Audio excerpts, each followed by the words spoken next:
Okay, a lot going on, and this video went a little bit sideways because I had some unexpected news.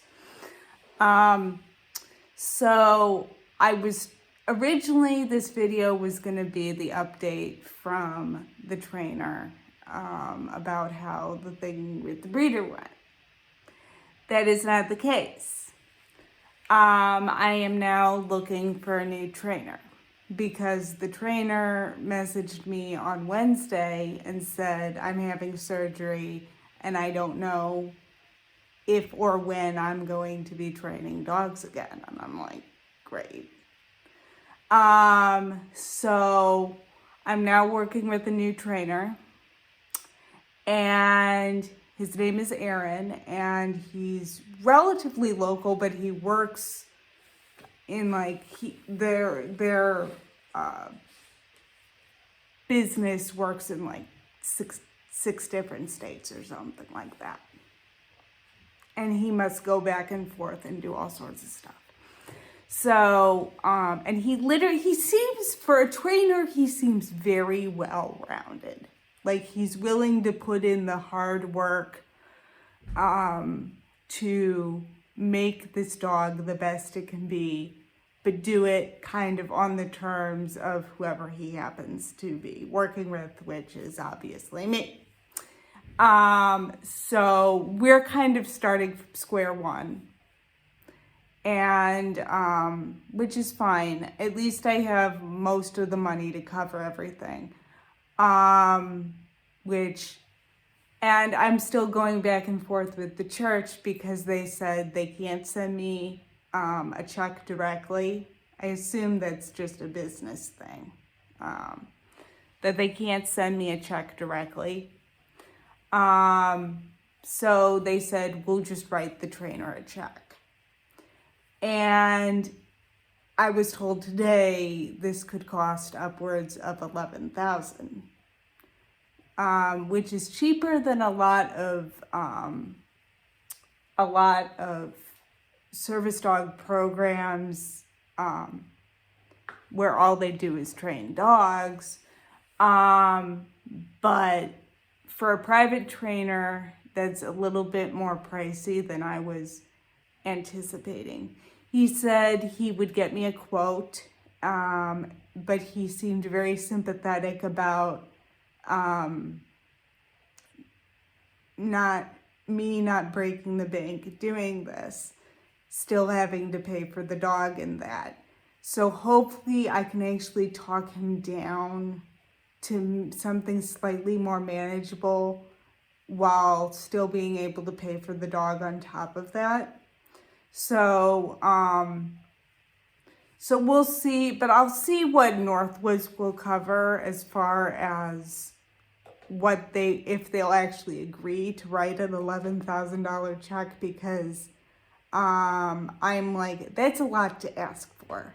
I can cover upwards of where I was, which is the $7,000, but I barely have that. I can cover about $7,000, but I can cover about $7,000, but they would still have to cover me for about $3,000 more, $3,000 or $4,000 more. So wherever this is going to be, because the dog essentially is going to be going between mom's house and the trainer. And it sounds like he probably wouldn't take her until she's about 9 months old. So, which would be okay. So, I mean, that would work. So, and then this is my other issue. The last thing Elizabeth told me before we pretty much parted ways at this point was how the meeting with the breeder in Missouri went. She said it went well, which I kind of expected. But the problem is her dog's hips. Sigh. The dog that is having the litter in December has minor hip dysplasia. You do not want a working dog with hip dysplasia, or won't be able to work as long. They'll be able to work, and there are dogs that manage with hip dysplasia okay. But if you have a working dog that's on its feet every day for 10 or 12 years, that's just not a good option. So I'm going to be looking at another breeder.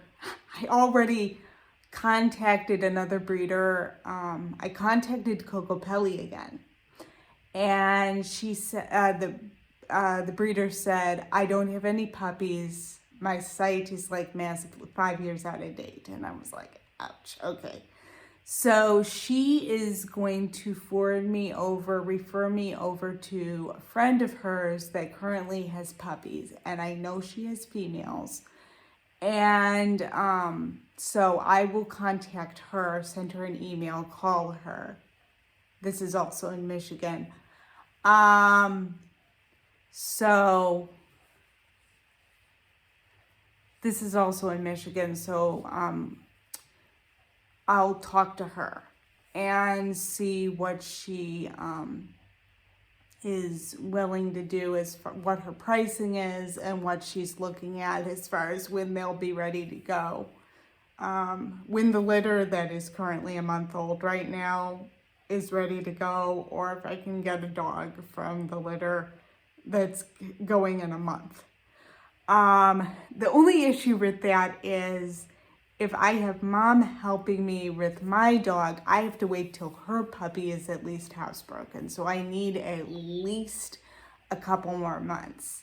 So I would prefer to put in for the litter that is now a month old and won't be ready till November or going into December, if I go with that breeder. So, I mean, and the trainer said he would look too. He was very helpful as far as he's like, I'll help you find the dog. I'll help you train. He said he'd help with the public access, which is great. That's one less thing I have to worry about. The one less thing mom has to go back and forth with. I think he has kids, so he'll probably be able to get the dog socialized and comfortable around children of a certain age, however old his children or, his family and whatever. So, we'll see what's going on, with that. So right now I have a breeder in Michigan that I'll shoot her a few emails, send her an inquiry and see if there's a dog that's available. My only stipulation is that I cannot take the puppy until Sage is housebroken. Because I'm like, I'm going to have one dog that's going to need to be housebroken, and then my dog will go to the trainer when it's a little bit older. I can get her into, I'll be able to get her into puppy classes and do stuff like that. I'm trying to think of where. I'll probably end up going to that place in Normal,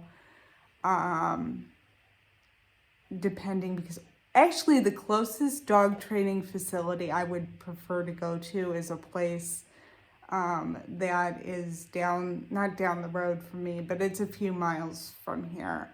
And I'll probably go to that one instead of PetSmart or Petco or something like that, because they have a pretty good rep, and they do other stuff besides dog grooming and all that.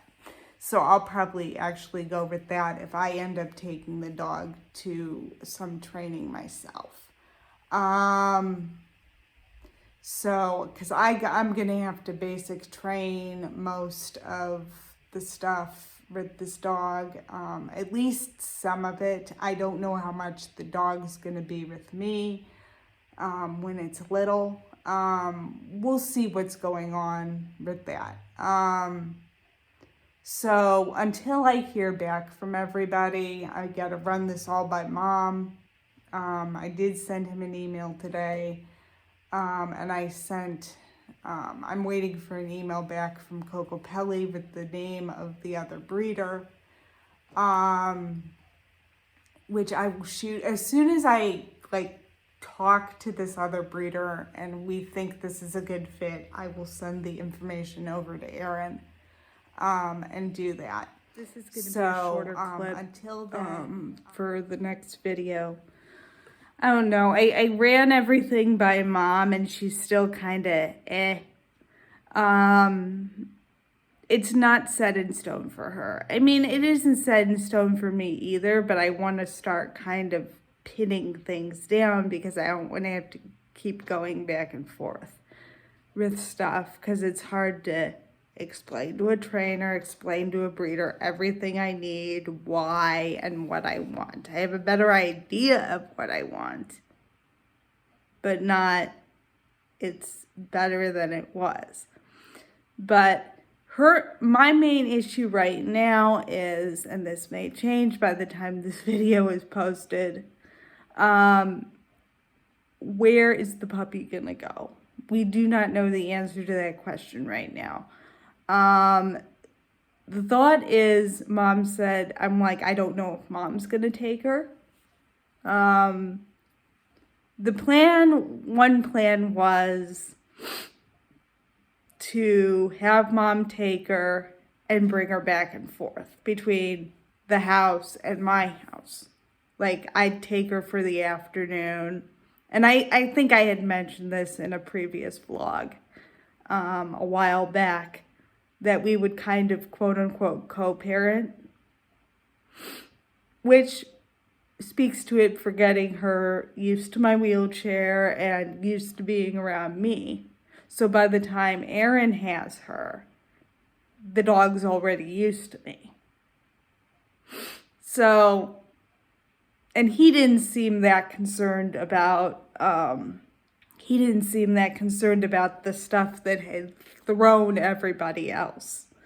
And so it was like, I mean, even the service dog trainers at Duo and stuff seemed very thrown by stuff that was, by most people's standards, would be solvable.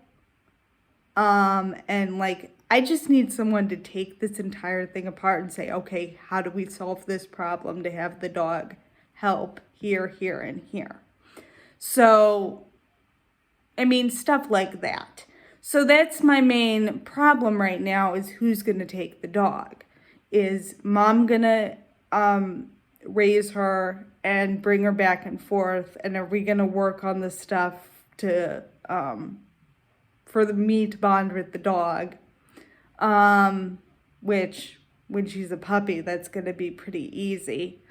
Or the other plan was, she's like, see if we can find somebody that can raise the puppy so you could get a puppy sooner. I mean, I can't jerk this breeder around because she's probably not going to have a puppy that anybody's going to take, because she does have a waiting list. So I'm like, I'm not going to tell her when I told her today I'm not taking a puppy from till the spring. I'm going to stick to that. I find it, I mean, unless I go with a different breeder, and I have not found a breeder that has puppies right now, and I'm not in a position I can put a deposit down right this split second. It's still going to be a couple more months if I were to put a deposit down. So I'm like, I haven't heard back from the person I was asking about, oh, can you take the dog for 9 months? Who is a friend from church, who previously puppy raised a Labrador for another service dog organization. But that's a big ask. Because I essentially need this dog to do somebody to take her until, and get her used to XYZ, until, Aaron can take her. So I'm like, I don't know. That's still a big question mark, and it's kind of nagging at my brain. So that's why I'm picking up my camera right now. I'm trying to think. What was the other thing? I have a big gap in the writing in the thing right now. Yeah, I think this breeder's really gonna be a help because I think she's gonna actually do her homework. These puppies are gonna get temperament tested out the wazoo because they're probably gonna have about 4 people temperament testing them at some point, and not just Aaron. And I expect either I will go up there twice. If I have to go up there a week apart, it's going to be a bit of an issue, but I mean, we can make it work, but that's a ways down the road. But I probably have a more set picture of this than Mom does, because she's still kind of weighing her options. And she also asked me today, she wants to meet the trainer, which I have an email. I have about 3 emails out to him right now. And I said, I was like, I apologize in advance for the onslaught of emails I'm going to send you. And just because I keep thinking of things I wanted to tell him. And the other thing I was mentioning to him in my email this morning was that can we do place versus a crate train? And I'm probably going to end up doing both because she's going to need both. Because I can send her across the room and have her lie down and put her in a down stay, which I really wanted with the duo dog. And then they look at me like my head's on crooked when I was telling them that. But yeah, I'm being very, very picky. And I feel like Mom and Dad are really doubling down on this, which is making me feel good because I feel like they're in my corner with it. So I feel like this dog, whoever she is keeping the angels very busy at the moment because I keep praying about her. So maybe put little angel wings on her collar tag if I can find one. Maybe put a little angel motif on something I put on her, I think. I mean, I have a number of ideas I'm going to do for her setup for her gear. I'm pretty sure I'm going to do her gear in green because I found a really cute martingale that's like a lime green, which I think I'm going to get. So, but that's a ways down the road. She's probably not going to be in a martingale right away because it's a training collar, and a puppy's going to need a buckle collar initially, and I can have Mom take care of that and stuff. But I'm going to be running her back and forth from the vet to training classes. I'll be working with her here at the house and taking her around the complex. By the time she's 4 months, I'm not going to be able to take her down to the park or anything like that. That's going to be too far for a puppy to walk. So I'll probably stick to walking her around the complex. Like the short walks I was doing with Zoe initially. So, something like that. I have potential ideas, but it really depends on which way Mom goes. And this video is already going to be pretty lengthy by the time I put these clips together. So I think this is going to be it for now. This is Service Dog Diaries signing off.